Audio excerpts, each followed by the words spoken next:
Well, hello, everybody. Thank you so much for joining us again on Andale Run podcast. We really do appreciate it. And I am super excited for our guest this evening. Before I introduce him, though, I just want to just real quick remind everybody, hey, we are on the socials. We are on Instagram and also TikTok. Very simple, Andale Run. And then, of course, we are on YouTube. And we're putting our podcast on there as for videos. And then we're also we got links for Spotify and also Apple Podcasts. And so wherever you like to listen, we are there for you, and it would help us out tremendously if you give us a like, a follow, a rate. It only takes a few seconds to be able to do so. That would help us out so much. And so tonight, like I said, I am super excited to have this guest with us. You have probably seen him on YouTube. I was introduced to him by Abe, and he is a fellow North Carolinian. And I've seen a lot of his videos. It seems like a tremendous guy, and I can't wait to get to know him even more tonight. And so, ladies and gentlemen, boys and girls, I'd like to introduce a new friend, Mr. Michael Haskins, who is on our podcast tonight. So, Michael, thank you so much and welcome to the On the Way Run podcast. Of course, that's a great intro. I'm excited to be here. I'm super excited to be here. Oh man, it is like I said, it is great to have you on here. So, Abe has got a birthday coming up, and Abe had no idea that you were coming on. Yeah, Uh, surprise to me. Yeah, so it was he was asking me, and I wasn't giving him any answers or anything like that. So, Abe, how does it feel to be able to have somebody you watch often on YouTube on the podcast tonight? I mean, it feels great. I started watching your videos probably a year or two ago. I saw, so my dad posted, an outline, just a black outline of you or one of your races on a story. And Dad, like 5 minutes before this podcast, I was like, I bet that's Michael Haskin, isn't it?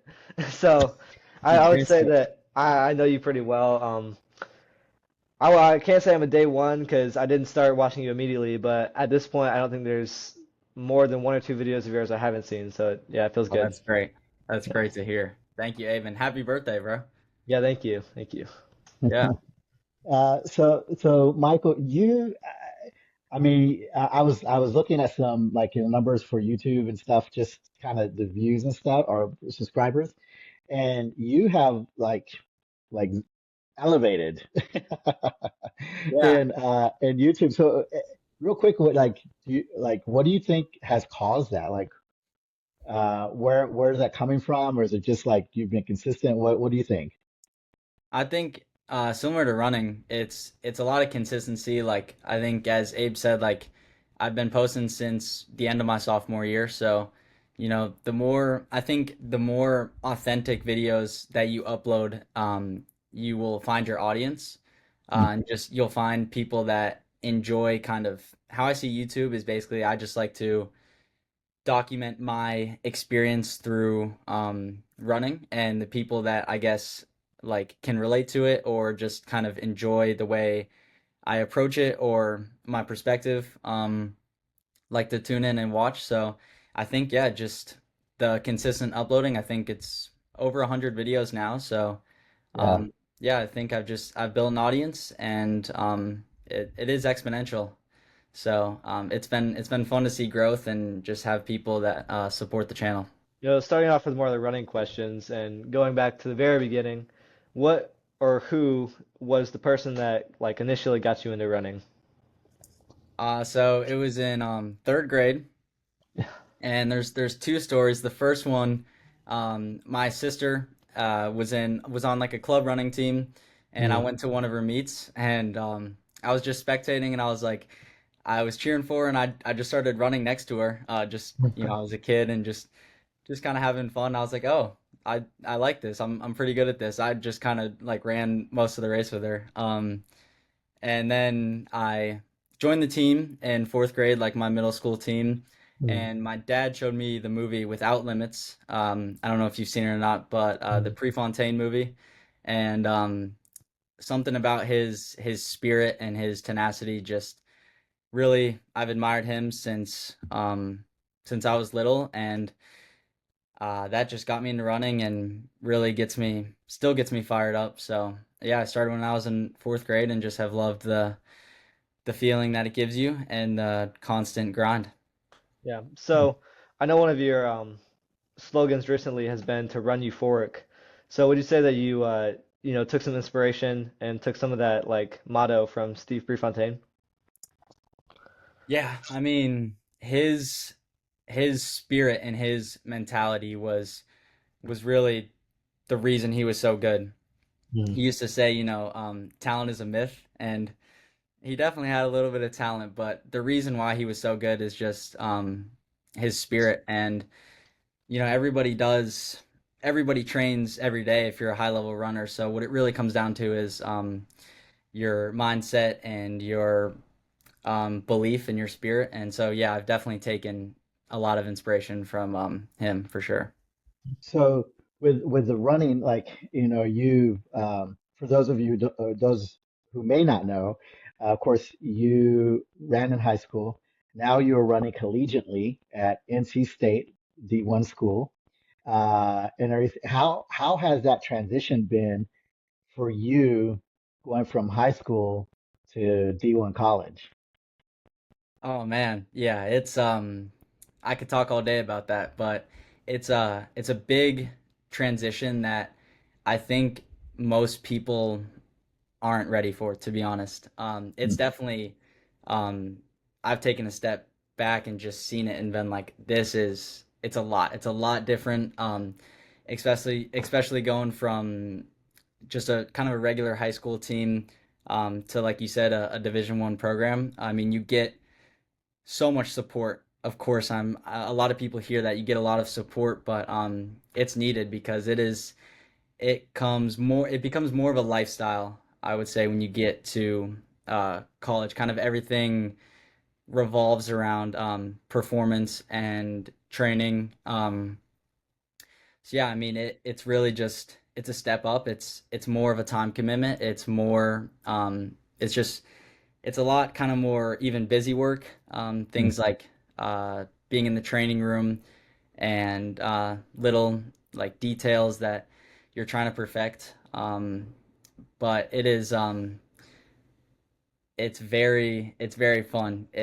I mean, if you're running collegially, I think you have to love it a lot just because of how much time you're putting into it. And yeah, I've loved it. Mm. So, and I've listened to the Running Effect a little bit. He's had a couple of coaches on there and everything, and just especially with the podcast with Mike Smith, and Mike was talking about how um, like if you aren't dialed in the college and and the running and stuff like that, and you think you can just maybe party on some days and go to go to practice or show up on Saturdays for cross country, it was like you'd get exposed really quickly. Have you found that to be the case being in college? Yeah, that's a fantastic point. When I got here, first few weeks, I realized, wow, everyone is putting in all of this hard work. You realize that there's so many more, like, it's very humbling. You realize, oh wow, like I thought I was doing a lot, and then look at all of these people, hundreds, thousands of people that are doing more work than I used to. Mm. So yeah, you have to. I mean, if you like, I'm a freshman again. It's like in high school you can get really good, but yeah, it's humbling, and now I'm back at the bottom of the totem pole. But I'm excited to work my way up, and definitely I think that is true from Mike Smith. I mean, you have to stay very focused. So because we've had of course, kind of the season now where a lot of athletes are committing to colleges and everything for next year, those seniors that are current seniors in high school. If there's one piece of advice that you can give those who will be transitioning next year from high school to college, what would be that one piece of advice that you would say, this might help you? Do you think for more of the recruiting aspect or more of just the transition of already being committed and going into college? Yeah, so for like the transition of going, like you've already committed and you're going to Yeah. college, you're going to college. I would say you've already done such a good job of getting to the next level. Um, Stay true to yourself. I think in college there is a lot of outside noise and there's a lot of influences. I mean, it's your first time being alone without your family in most cases.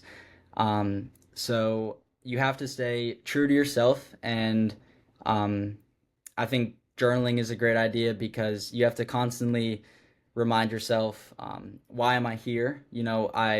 What did I do to get here? And um, keep your keep your belief. And I would just say, um, yeah, stay true to yourself and keep doing what you've been doing to get to this level. So, talking about more of the actual committing process, what do you think stood out about NC State specifically, and what do you think in general helps you to anybody to make a decision about where to go to college?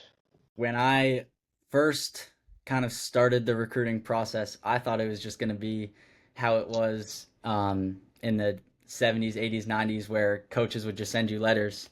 Hmm. Um, but things have definitely changed. I think now it's, unless you're very, very good, top of the country, I think you have to do a good amount of the work. And I think you have to reach out to schools on their recruiting page online and then also send them emails.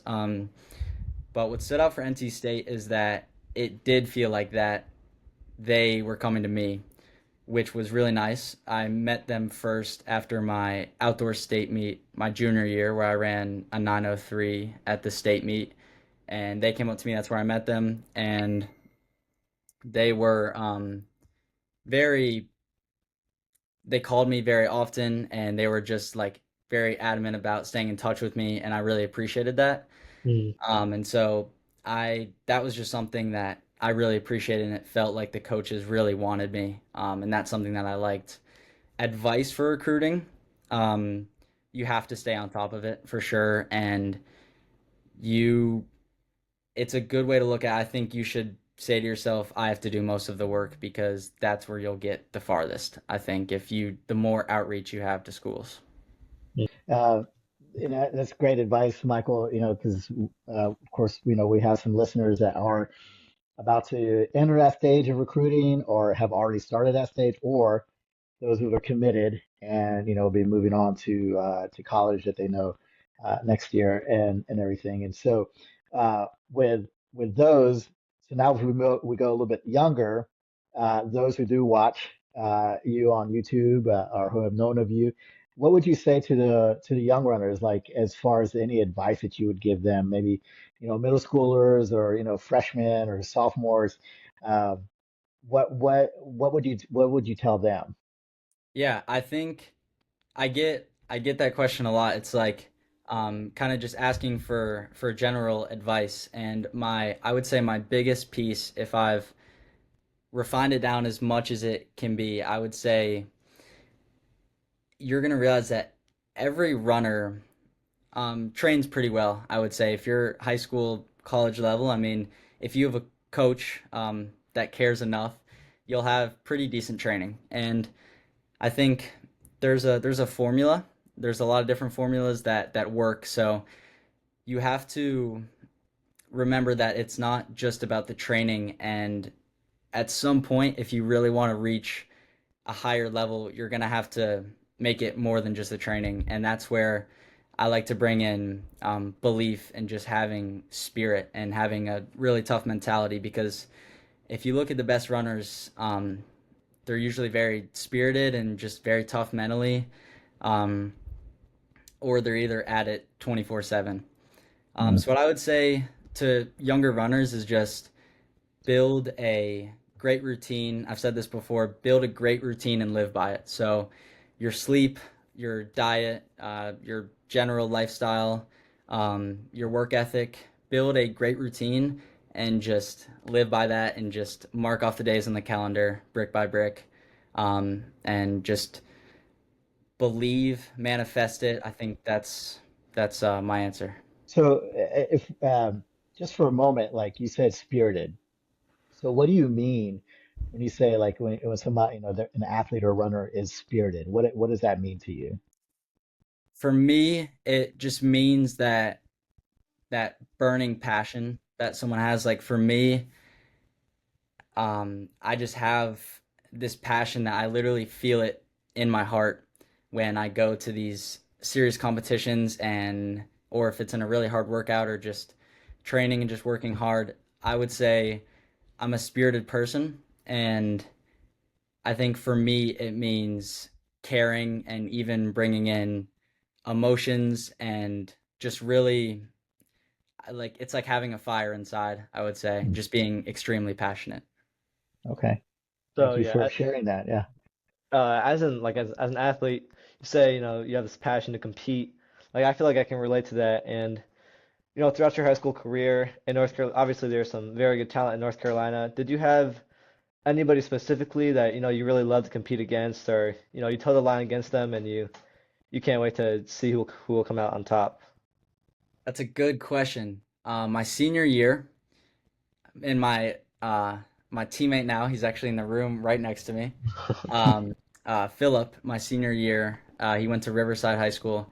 It was either me or him that took one of the six or five state titles for either cross country, indoor, or outdoor state. And he was one of those people that really pushed me to be better. And Mhm. in competitions, I knew that, especially when it got to track, that I was gonna have to work for it. Mm. Um, and I mean, him, and then in North Carolina, like you said, I mean, North Carolina has gotten really good lately.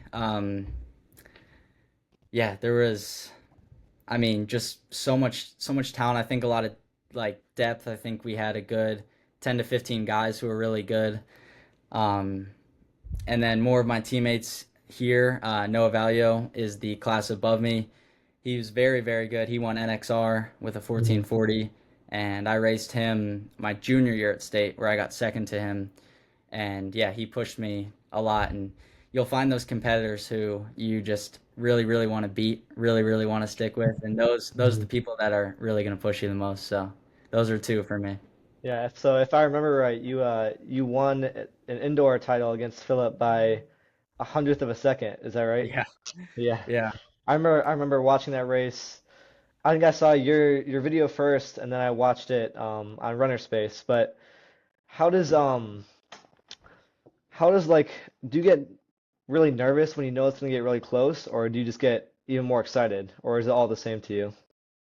On the line of the line of that race, I literally felt like I was about to pass out before the race started. I was so worked up and so nervous before that race. I mean, I felt like I was about to go into a boxing match. That one was special for sure because I knew I would have my hands full.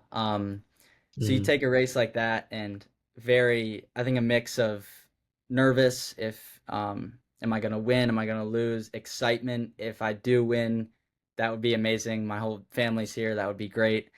Um, the fear and the doubts, everything mixed together. You have races where I've had races where it just I'm crazy before the race. Mhm. I've also had races like cross country state my senior year where I was just extremely confident. I felt like the way I was training, to be honest, not to sound cocky, but going into cross country state, I just in my mind I was like, I know I'm gonna win this race. That's what I said to myself. I truly believed it.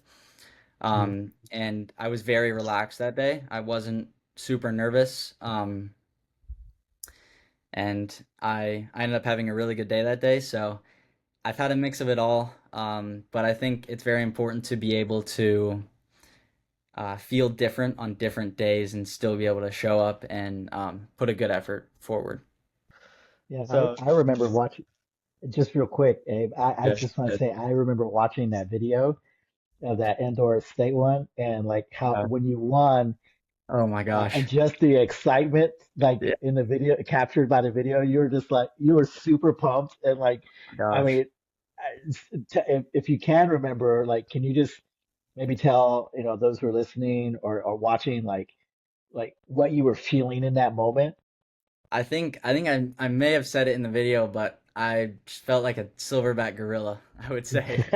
Just super, super pumped up. I mean, um, almost like the same feeling of getting in a fight, like adrenaline spiked. I mean, all that kind of stuff. It was a very competitive day, and yeah, I was a competitor that day, I would say, and very, very fired up. Yeah, that was Yeah, exciting. It was exciting to watch. yeah. Thank you. So actually, that's a great piggyback. I was gonna mention that and say, just as an athlete, I know how that feels like winning a race, winning something that you prepared for so long is Right. probably the best feeling in the world. But in practice every day, do you think that you more of like you're chasing, trying to get back to that feeling, or do you think you're trying to be more present in the everyday process and, getting better every day? So which one do you think motivates you more? Yeah, that's a great question. I think it's always good to have something like that to work towards. Mm, Um, Looking back at my senior year of high school, it was so exciting. There were so many flashy races, and for me, it was just every race I felt like I could compete for the win. So it was a very exciting year. Now is a lot different because I mean this year at the bigger races I was just 89th place at regionals, so it's you're not fighting for the win Yeah. um, this year. So it's a lot different, and I think every day in practice, um, my motivation and my drive, I guess, has changed a little bit from senior mm, year because senior year was like, I'm okay, I'm training for this race and I'm trying to win. Now it's like, how can I do the very best that I can and contribute to my team? I would say those are the two things I focus on most. And of course, I want to be right back at the top.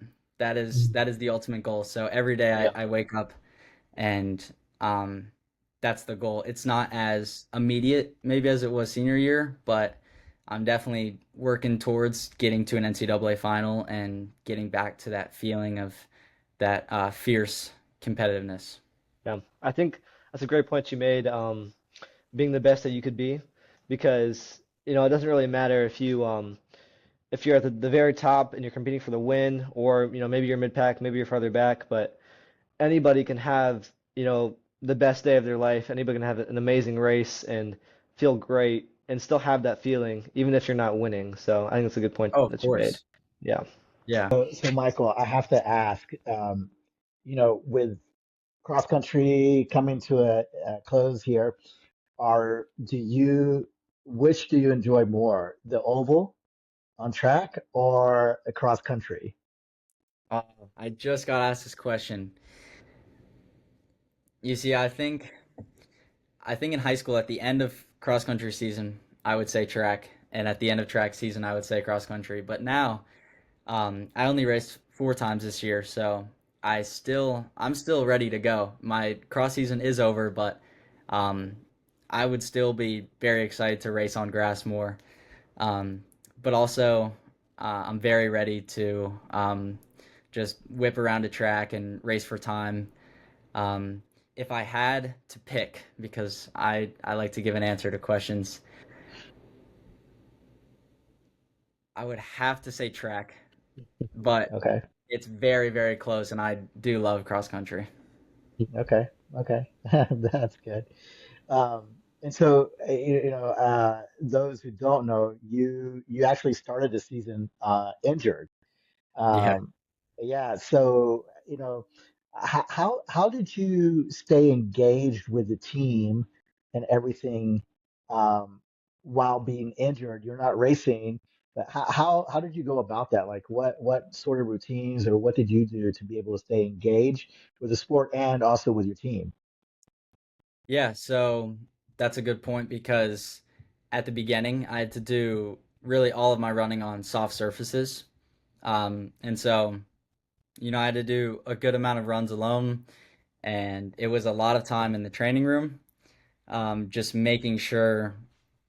I wouldn't say I forced coming back from my injury, and I don't think I rushed it, but there definitely was urgency because I wanted to put on a uniform, which is what I did this season, and there was that level of urgency that was like, okay, my knees don't feel great today, but I'm still gonna run. If I go to the training room for 2 hours and really, really try to get everything right, then I think I should be able to hold out for this season and get through it while still performing.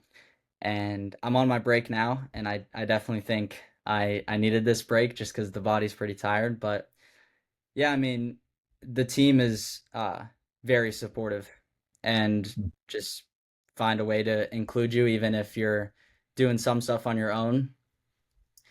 But yeah, it was a lot of time in the training room Yeah, this semester. So, I bet. you're talking about talking about the track and cross country. I know you competed at like some of these big meets like running lane, cross country running lane track nationals last year. I believe you went to Nike Outdoor Nationals.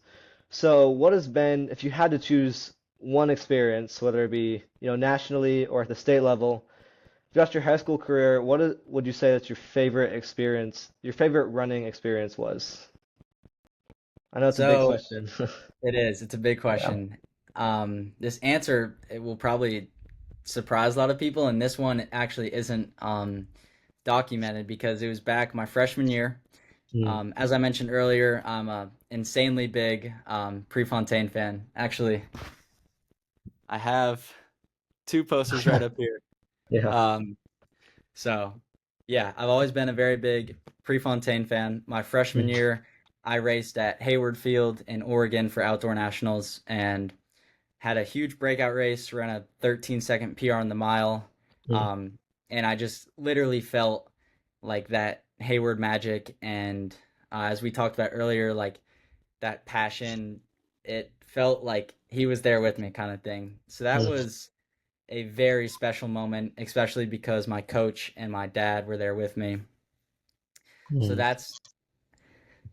that's definitely up there. Mm. Senior year, cross country state was also amazing because another thing you mentioned, when you work so hard for something and you prepare for it for months and then it finally happens, it's a ridiculous feeling that Yeah. I can't even describe, even though I felt it. Yeah, working for months and then finally doing something is a pretty incredible feeling. So senior year cross country state was pretty awesome. Mm. Yeah, that's That's good. great. Uh, just kind of talk piggyback off of that a little bit because I saw the video that where you ran at uh, the course in Nuttycombe, Yeah, the Nuttycombe Invitational. So, I saw that video and how it was it sounded like it was somewhat surreal for you that you're actually going to run that course Yeah. and everything. So, how was that like leading up to it?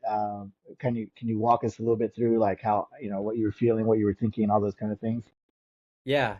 So originally this season was there were a lot of question marks. I didn't know if I was going to run in uniform. I was very optimistic, and so I kind of manipulated myself into believing I was going to, and I think that helped me actually get into uniform.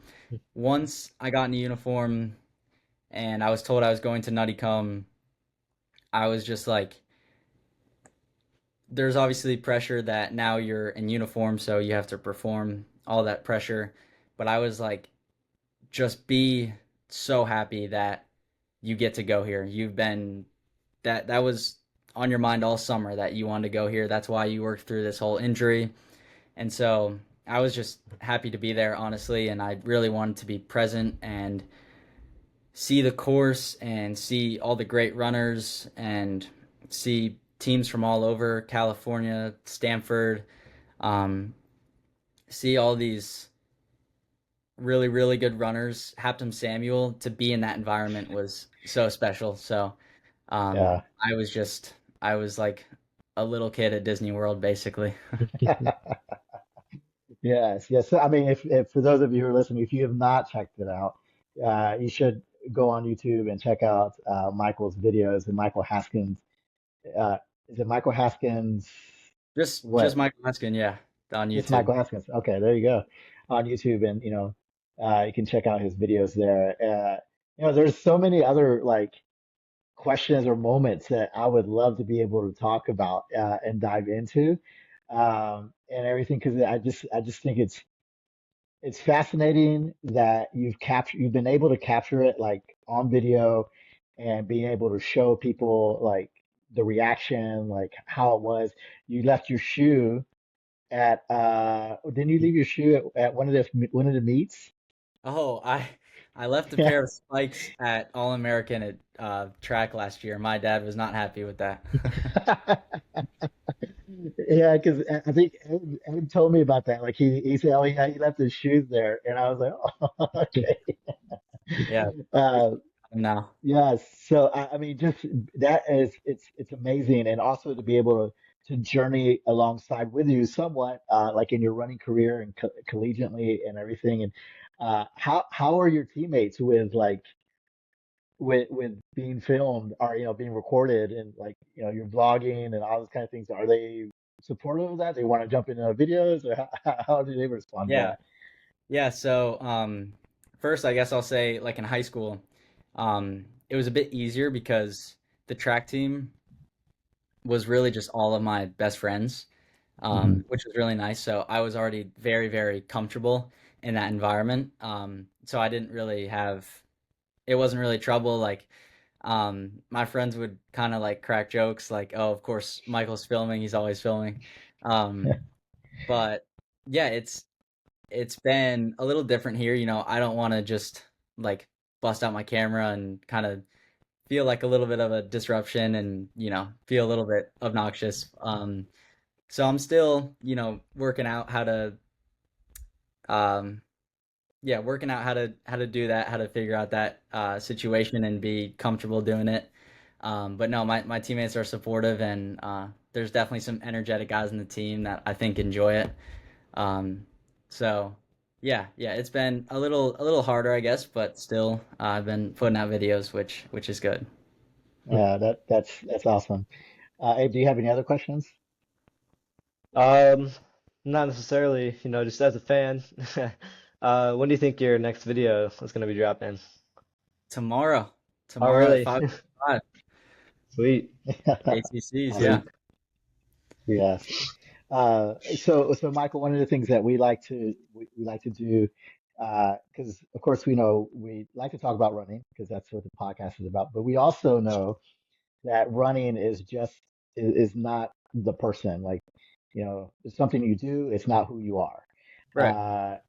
And so just a couple of questions, like just to kind of get to know you a little bit more. So one of those are so right now on your playlist, your music playlist, what are like maybe your top three songs that you're listening to? Okay, I like it. Yeah. One of the artists I've been listening to a lot recently, George Ezra. Okay. Um, I don't know who that is. Really? Yeah. I have Yeah. this I guess my music isn't terribly mainstream, maybe. Okay. I like folk music, maybe a little bit of Okay. like indie folk music. I get all of it from my dad, so All right. I guess it's not extremely current. I like Lord Huron is good, Gregory Okay. Allen Isikoff is good. Um, Maybe that's not as relatable for a lot of people, but yeah, I like folk music. It's nice and relaxing. It's Okay. meaningful. That's my jam, I would say. So is that like Mumford and Son? Is it Mumford and Yeah. Sons? Yeah, no, I Yeah. love it. Okay. Yeah. Yeah. Yeah. I listen to them often. I do. So all right. So another question here. So if you had to choose, right, DC or Marvel, which Oh, one are you going with? Marvel. Marvel? Oh yeah. Oh my goodness. All right, so who in Marvel? Who is your guy? Oh, I mean it's a pretty common answer, but Spider-Man has always been my favorite. Yeah. Okay. Yeah. Yeah, he's a classic. I mean, it's kind of hard to go against Spidey. So, But I also think Batman's pretty awesome, so Yeah. it makes it a little bit harder of a choice. But yeah, I'm a Spidey guy, I would say. okay. So, do you have a favorite actor who's played Spider-Man? Tom Holland. Yeah. Yeah. Okay, so Tom Holland is your goat for Spider-Man. I would Yeah, agree that's my with guy. that. I think, Dad, your favorite is Tobey Maguire, right? Yes, yeah. Old Yeah, For the school. me, original. that's the old school. That's the Yeah, original. yeah, yeah. I mean, Garfield did pretty good too. So, he They're all wasn't a good. slouch. Yeah, Mhm. they're all pretty good. All right. So, um, oh, and one more question before we go. So, how have you? I know she's on the girls' team, but do you have much interaction with a fellow freshman, Sadie, who's come along is running at state? Yeah. Yeah. Yeah. Yeah, she's the girls team is fantastic. I mean, they're just watching them this season. They are it's just it's kind of crazy how they just show up and perform every time, you know? Mm, So, yeah, I mean, Sadie's been killing it. She was fifth on the team at Nuttycombe, I believe. okay. And yeah, they've got nationals this week. I think they're seeded number one now. Oh, Um, but yeah, I mean, I think Sadie slotted right into the program and just started, excelling immediately. Um, sure. but yeah, yeah, she's doing great, and the girls team is fantastic. Yeah, that's awesome. I knew that they were pretty good. I'd seen some things that some articles talking about the team, excuse me, the girls team, and everything. So well, wish them well and the best in the competitions they have coming up here over the next few weeks. So Yeah, um, so Michael, I want to say thank you so much for coming Mhm. on and spending some time with us and everything and just sharing your experiences and college recruitment and advice and all those kind of things. We really do appreciate it. I hope, honestly, I hope that this isn't the first, or excuse me, the last time we have you on the show. oh Hopefully, yeah, we can have you again on the show in the future. That would be fantastic, and everything. And so, uh, just again, thank you so much for coming on. We really do appreciate it and wish you the best holidays that are coming up, and you get ready for track season and we'll certainly be watching. I can't say I'll root for NC State, but I will root for Michael Haskins. thank you, thank you. Yes, yeah, of course. So with that being said, hey everybody, thank you so much for taking some time and listening to this incredible conversation with Michael. If you haven't already, please check him out on YouTube, Michael Haskins. You can just look that up. You'll find his videos and also on his socials on Instagram. Is it Michael Haskins on Instagram too? Yeah, yeah, they'll Yeah. find it if they search that up. Okay. Yeah, Yeah. So you can find those there and everything. And so don't forget to give us a follow or a like, a rate. It just takes a few seconds. That'll really help us out. And again, we appreciate Michael's time. And I have not sung Abe in the past two times, and I won't Thankfully. sing again. But Yeah. but I will say, I hope everybody has a great week. And remember, we are cheering you on, and I'm going to give everybody, especially Michael, a big, huge, massive andale. Okay, I sang. So there you go, Abe. All right, everybody. We'll talk to you later. thank you so much.